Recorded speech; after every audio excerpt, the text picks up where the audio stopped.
அன்றைய தினம் பூர்வ பல்குன்யாம் பூர நட்சத்திரத்துல சுக்கிரவாரே வெள்ளிக்கிழமை. அதுவுமா தன்விபுர மகாத்மியம் சொல்றது அந்த பூமியே வெடிச்சுதான். அதுல இருந்து 12 வயசு சிறுமியா கையில கிளியும் தலையில சாய கொண்டையுமா காட்சி கொடுக்கிறாளாம் ஆண்டாள். பெரியாழ்வார் அந்த துளசி தோட்டத்துல துளசி பறிக்க வந்திருக்கார். அப்பதான் அவர் கேக்குறார், கொஞ்சம் படி குழந்தையா நீ ஆகணுமேனதும் குழந்தையா ஆயிட்டா. அவளுக்கு தான் கோதைன்னு பேர் வச்சு நாளொரு மேனியும் பொழுது வண்ணமா கோதை வளர்ந்துட்டே வரா. அவளுக்கு சொல்லி கொடுக்கறது எல்லாம் பட்டர்பிரான் கோதை சொன்ன பட்டர்பிரான் கோதை சொன்ன குரு அப்பா. அந்த அப்பா என்ன சொல்லி தரார்னா, கவலையே படாதேமா, கண்ணன் வருவான். இவளோட ஒரே ஆசை, மானிடவர்க்கென்று பேச்சுப்படில் வாழகில்லேன். கல்யாணம் பண்ணிண்டா அரங்கனை தான் கல்யாணம் பண்ணிப்பேன்.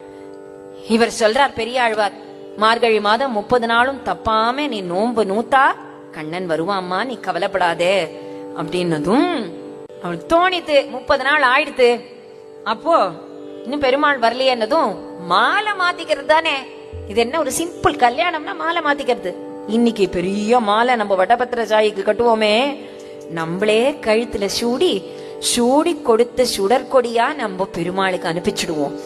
முதல்ல ரங்கநாதர், அதாவது அர்ச்சகர் உடனே இவ கொடுத்ததை போடணும் இல்லையோ, போடும்போது என்னது இது பெரியாழ்வாரே, இதுல யாரும் சூடி கலைந்த மாலை, இதுல கேசம் இருக்கு அப்படின்னு கோபிச்சுட்டு திருப்பி கொடுத்துட்டார்.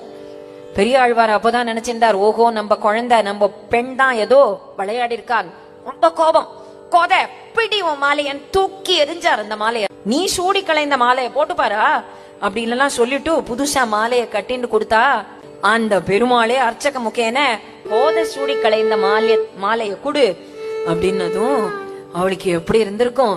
அந்த அப்பதான் பெரிய ஆழ்வார் கோதைன்னு கூப்பிட்டு இருக்கிறவர், ஆண்டாள் உன்னோட மாலைய குடுமா அப்படின்னு அழுதுண்டே கேட்கிறார். அந்த ஆண்டாள் என்ன காண்பிச்சார்?